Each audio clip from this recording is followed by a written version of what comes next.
রাদিয়াল্লাহু তাআলা আনহু তাকে বলেন, আমি কি তোমাকে কয়েকটি শব্দ শিক্ষা দেব যা আমাকে রাসূল সাল্লাল্লাহু আলাইহি ওয়াসাল্লাম শিক্ষা দিয়েছেন?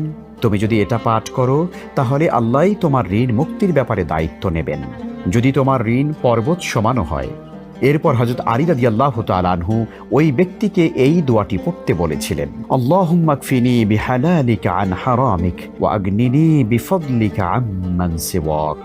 হে আল্লাহ, হারামের পরিবর্তে তোমার হালাল রুজি আমার জন্য যথেষ্ট করো, আর তোমাকে ছাড়া আমাকে কারো মুখাপেক্ষী করো না, এবং স্বীয় অনুগ্রহ দ্বারা আমাকে সচ্ছলতা দান করো। হাদিসে বর্ণিত ঋণ মুক্তির আরেকটি গুরুত্বপূর্ণ দোয়া পাওয়া যায় প্রিয় দর্শক ভাই বোন, তা হলো আল্লাহুম্মা ইন্নী আউযু বিকা মিনাল হাম্মি ওয়াল হাযান ওয়াল আজ্জি ওয়াল কাসাল ওয়াল বুখলি ওয়াল জুবন ওয়া দালাইদ দাইনি ওয়া গলাবাতির রিজাল।